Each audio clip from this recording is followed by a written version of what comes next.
Shooting it raw? Yes. Shooting it raw. Okay, so, okay. So it's a photo of 4 people and a dog outside in what could be summer. It looks summerish. Yeah. So you're standing holding the leash of, I'm guessing that's Liberty? That's Liberty. Nice. Slightly older, nice coat. And then your 2 sons Yep. dressed nicely, and your daughter, I guess. Yep. A sweet photo made outside. How recent was this photo made? That photo was just about probably like a year and a half ago. Okay. It's a great shot of a sweet family shot. You know, all of you looking a little older, Yep. a little bit more, experienced, a bit more matured. What's this photo? That's my family, and that's our reality now. You know, my husband is no longer with us, and it's the 4 of us and the dog, who unfortunately passed away last month. So we're dealing with that too. It's very sad. She was the best. Yep. But that photo just symbolizes, like, that photo shoot we did. The kids and I had so much fun. We were laughing and joking and kidding around with each other. And I think our family photos just, they show that life goes on. Right. And you have to keep going. And while you never move on, you just move forward. It's important to do so. And I tell my kids, and I already said it, life is truly what you make of it. And everybody is going to have hardships, and life is about death, because we're all going to be faced with death. It's easier when it goes in the chronological order that we prefer. It's more natural when our parents die, then hopefully not our children. But it just is life, and you can learn so much from grief. It is a great teacher if you let it. It's important not to become bitter, and it's just so important to concentrate on all the good. And that's what I had to do with my journals and my writing every day. I picked something just to be grateful for, even if it was stupid laundry, and I hate laundry, but at least I had laundry to do to keep me busy. It's like we can be grateful for the little things. Yeah. A friend of mine, to help me deal with my sort of anxiety and difficulties, sent me a book. It's like this classic meditative book, just basically about meditation through your breath. And one of the sort of the things that I remember from that book is do the dishes when you're doing the dishes as you're doing the dishes. And in the same way, even doing laundry can be just meditative and makes you present. And even that can be a sort of a thankful moment. Oh, most definitely. The breath is so important. It's the first thing we do when we come into the world, and it's the last thing we do when we leave the world. So it is very important, our breath. Wow, this is full on conversation, Betsy. Okay, so think about it. Like, the pandemic starts. Work is, my main client got sick. Income just sort of disappeared. So then I'm like, okay, well, I'll start this podcast. And then the podcast is a reflection of what my brain is like and where my interests are, and, in terms of who I talk to and what we talk about. And it's this idea that, what if life is a gift? What if it is, and it's a naive question. And then how do we make every second count? So how are you making every second count beyond writing the books, beyond your real estate agent, which is an interesting role, interesting job, because I did that too for a little bit here in Hong Kong. Oh, wow.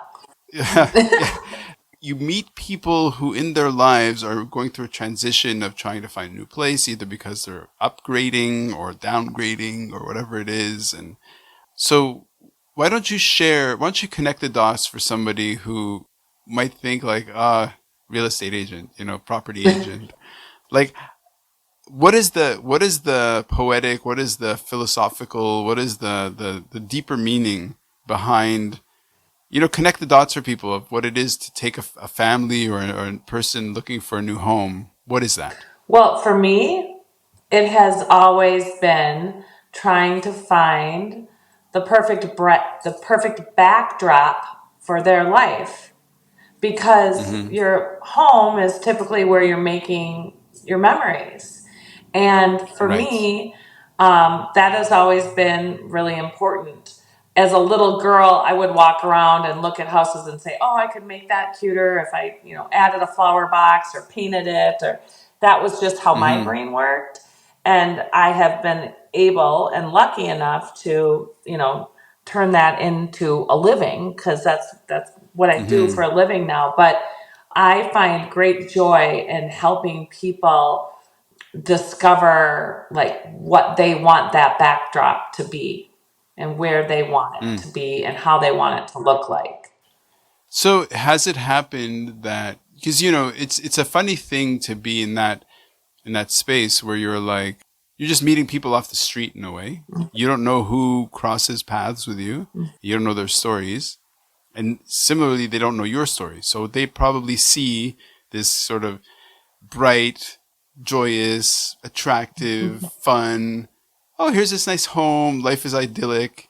And then as you get to know each other and you kind of look, scratch the surface or open the book or whatever image you want to use, did you kind of bump into this, like people who've had, like, you're like, whoa, that's a really intense story, and how they kind of learn your story, or is that not, have you kept that quite separate? No, I don't keep it separate. I don't know, maybe I should, but I don't. I'm very open, and I tell everybody all the time, I wrote a book, therefore I am an open book. And I speak to Mm-hmm. book clubs, and I know, subjects off the table. I think being vulnerable is, a really good strength to have, because Yeah. once we share, we have a connection, right? Because Yep. at the end of the day, there is no perfect house. There is no perfect Yeah. school. There is no perfect marriage. And as people, we surely are not perfect. So as long as we are being vulnerable and being honest, I think we can all connect on that level. And I Mm-hmm. like to connect with people. I'm a people person.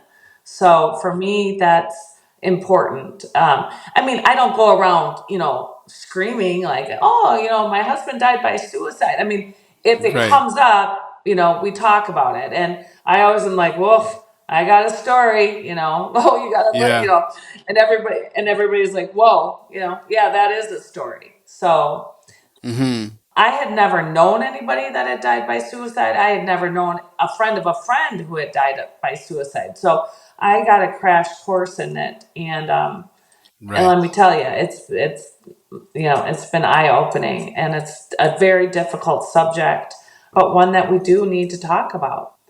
Right. Well, I think, for example, to be an oncologist, maybe now much better than say 15, 20 years ago, it's a brighter conversation in the room, even though many of the conversations are very difficult. Hmm. So it's not that I'm floundering, but it's more like, how about you? Like, in the sense of, because there's the grieving in the morning and trying to kind of get beyond. So for somebody who's listening to this, and this is a very difficult episode and conversation to listen to, but like, where are you in your journey of so clearly it's a few years after, Yeah. and you're still putting your life together. Hmm. And I don't mean to be asking a question that opens a wound, but where are you in your healing?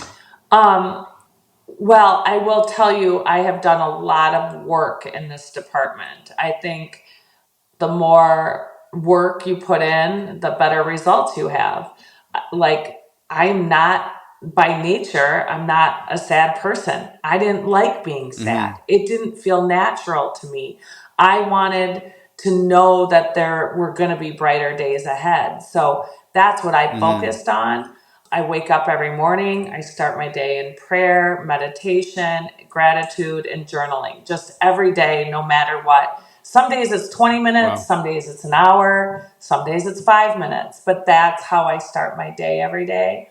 And then it was really important for me to continue to take care of myself. I like to work out, I do a lot of yoga.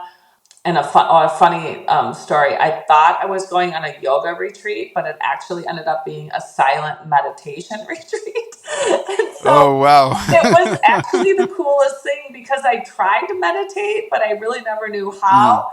And I went on this retreat up in the mountains in North Carolina, and it was so fantastic. And I couldn't talk for 3 days, which I'm sure my kids would have loved to have been there. But it was just silent, and we meditated, and they taught us how to do it. And I thought that that was really beneficial and super cool. Mm-hmm.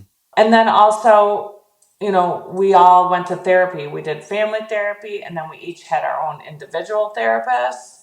And I did Mm-hmm. that like weekly for 3 years. And then, Oh, in wow. addition, I also joined a suicide support group because suicide is just it's just very complex. Everybody is blaming themselves, and I wish I had done more, and what did we miss, and all that. So that group for me, they were all women up in Minneapolis, and I still am part of that group. I'm not there anymore because I moved back to North Carolina. We did a little back and forth, but Mm-hmm. that has been really important. And then I do still go to a widows group here in North Carolina that meets once a month. So I think Wow. I've worked really, really hard at my grief. And also, because I did lose Scott back in 1993, I Mm-hmm. knew what to expect. I knew the feelings. I Wow. knew that, 20 years later, I would be okay because I was okay back then. And it doesn't take 20 Mm-hmm. years. But what I'm saying, what I'm saying Yeah. is that here I went from being my college sweetheart, thinking my life was over at age of 21. Then I went on and had a great life, and had 3 kids Yeah. and married Matthew and all of that. So I feel like the next phase of my life is going to be equally as wonderful. And I'm in a really good place, and my kids are too. So that's really important. Do you know offhand any resources that people can check out? If somebody's listening to this right now and going like, "I need help right now," like, is there a resource you can just right now pick out of your head, or I'll just Yeah, I think there's like you can even and I don't know. I mean, in the United States here, you can dial like 988, and that's suicide. It gets you a suicide hotline. But there are so many prevention numbers that you can call. And I urge people that if they are struggling in any sort of capacity, to reach out and get help, because there is hope, and you can get Mm-hmm. through it, and you can come out on the other side, and just to not give up, just don't stop fighting. I really believe that with all of my heart, and Mm-hmm. just know that God loves you, and he is good all the time. So it's hard. I know Mm. life is really hard, and I also think everybody needs to take protections on themselves, and you need to do what's good for you. And if something isn't Yeah. good for you, then don't do it. I don't watch the news anymore. I found it to be too heavy. And so I just had to cut it out. And I'm not ignorant to what's going on. I don't want to, No. but People talk about what's important for yeah, sure. but I can't take that heaviness day in and day out. And it used to be a part of my life, and it's just not Yep. anymore. Oh, Betsy, you know, yeah, this was a really important, really great conversation, and thank you for. Look, it's already been an hour. It's already Yeah. been our time. I know. It was so nice to chat with you. I'm really glad that this was my first podcast. I've never done this before. So you Really? made it Ah, you you're a made it pro. so fun. You're a pro. You're a pro. You're Oh, awesome. well, Look, I'm a Canadian. We love to hug. So look, big hug. big hug. You're amazing. You're great. Oh, thank you. I think you are too. Oh, okay. Well, good luck. Thank you. All You too. right. Okay, Take bye. care.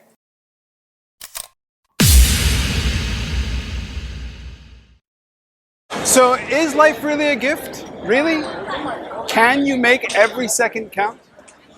That's the whole point of the podcast. So, if you like what you've seen and you're inspired, because that really is my mission, then please give it a like, subscribe, and share. Shooting it raw? Yes, shooting it raw.